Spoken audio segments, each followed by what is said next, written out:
Hey everyone, welcome back. And this week we're going old school. So this one is back from 1979. Now, this one again, if you haven't seen this one, do yourself a favor and go ahead and see it. This one is actually pretty classic 80s for the most part. I know it came out in 79, but I feel like it kind of made its way through the 80s when it became a cult classic through there. So we're talking about 1979's The Wanderers. Now, I didn't see this when it came out, so please don't think I'm that old. I probably saw this mid 90s for the first time. So it was right around that time where it kind of had like a second life on VHS and a lot of people were talking about it. So it popped in my head randomly. So I figured, you know what, let's give this one a watch again. It's been a while since I'd actually seen it and then see what I think. So again, for those of you who have seen it, let's get into this one. If those of you haven't, again, do yourself a favor. Go ahead and watch this one and then come on back and then let me know what you think. So let's jump into this one. Now this one I have a lot of questions on this one. So let's just kind of go with the meat and potatoes part first. So we have a lot of different gangs in this neighborhood. So it seems like in this neighborhood, you join a gang when you're in high school. That's just kind of what you do in their area. So I'm kind of wondering if that was true or not. They kind of do make a reference to that, especially with the Wanderers that, like when when Turkey joins the Baldies, he said because you can't be a Wanderer after graduation. So it seems like the Wanderers were strictly just a high school gang, and that was it. So to me, I'm thinking, okay, so what happens to all these kids that spend essentially 4 years in these gangs? What happens to them post high school now? Because they're out in the real world. They're kind of used to gang mentality, being essentially with their own people. It seemed like Italians stick with Italians. Even though the Baldies were kind of a mixed bag, which it seems like it was kind of a mixed bag for people when they got out of high school and didn't want to kind of go into society for the most part. So, but you also have weird gangs like the Ducky Boys. Like, where did these guys come from and what are they doing? What happens post all this? It seems like they're kind of like these mute guys that don't say anything, but they're ultra violent and don't like people in their area. Clearly at the end, they show up out of their neighborhood because they've had beef with the Wanderers and they wanted to fight. So post that, to me, I'm like, what happens with like the Ducky Boys? What happens with the Del Bombers? What happens with the Wongs? Like, you had all these guys and all these different gangs, and it was like, what happens to these guys post that? Because as far as I can tell, other than the Ducky Boys, all these guys are in high school. So I don't know if the Ducky Boys are strictly high school age too. I didn't really get that part of it, but it seems like they might not have been. They might have been. It might have been a mixed bag too, kind of like the Baldies. So to me, it was like, what happens with all of this post this movie? Like, is there any blowback on the fight they had at the football game? Do the Wanderers go after them? Do Richie kind of uses his new father-in-law's connections, because it seems like his father-in-law's in a, I don't think they really say it so much, but you kind of get the idea he's kind of like in the mafia type setting. So does he use any of that to kind of go after him, maybe like avenge some of his friends, something like that? Like, I don't know if a lot of these beefs get squashed once these guys are out of high school with each other now in this neighborhood. But okay, so let's jump into some of the main characters so at the end we see Joey and Perry take off to California. Now, obviously this is a movie that did not need a sequel at all. I mean, unless you want to do a Wanderers 2 and it's just, another, probably you do a whole new cast, you do whole new characters, because it's probably, who takes over the gang after, Richie and Joey leave, because I believe they're seniors in high school, so it's just continuations of essentially the gang. But you got Joey and Perry taking off to California.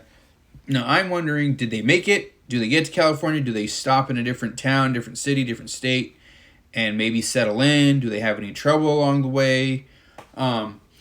That was always kind of my biggest question watching this when I was a kid. I was like, well, do they make it to California? Because they're essentially in New York, So they're kind of opposite sides of of the USA. So that's a long trip. They're going thousands of miles across country. So it's, do they make it? When they get there, what happens to them? These kids, there's two kids essentially right out of high school, and what do they do when they get to California? So to me, it was always that question of what happens to these guys. Do they split up at some point? Do they become lifelong friends? Something like that. Like, did they tell that story that, yeah, we had a gang life back in, New York, and we left all that because, they were having trouble, because they grew up in the Bronx, but now they're in, who knows what part of California they settle in. Northern, Southern, San Francisco, Los Angeles, San Diego, stuff like where do they settle? So it was always just where do they go from here for me as far as dealing with those two characters.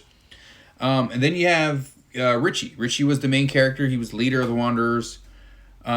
Richie, typical high school guy. He's girl crazy. Ended up getting his high school girlfriend pregnant, and her dad is an old school kind of guy. Again, I'm assuming him and his brothers it looks like him and his brothers kind of ran the neighborhood, so they seem like they were, organized. We'll say that part. So, Richie gets the guy's daughter pregnant, which is the head guy. And I think Chubby, yeah, they call him Chubby Glaslow. And, Chubby talks to him and he's like, well, now you got to marry her. Like, this is what you get for getting my daughter pregnant. Now you got to marry her, and you're welcome to the family though, but you're marrying her. So Richie essentially gets pushed into marriage at 17, 18. But he's part of this family now that kind of runs this certain part of the Bronx. So to me, I'm like, what happens with Richie? Because Richie's obviously got leader mentality. He was in charge of the Wanderers gang. Now he's associated with with the Glaslow brothers. So what transitions does he make going into adulthood, and what does he do to essentially take care of himself and now his wife and a baby? It sounds like it sounds like things were going to be laid out for him, which was a good and a bad. He just essentially got pushed into a life that he essentially didn't want, because now he's, his father-in-law is like, okay, well, you guys are going to live here in our basement, and, you and your baby can stay here, and, we're going to take care of you, and essentially you'll be part of, you'll be with us, doing whatever they do. They don't really get too deep into what it is they do to earn money or, take care of their families. But Richie is just now a part of this, and he's got to sink or swim in this family.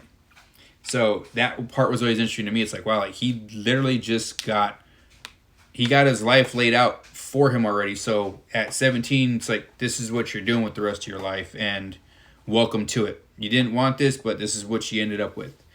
But other than that, I mean, like I said, I think the big question mark on these were, just a lot of these other guys you saw, like in the gangs, like then the Baldies.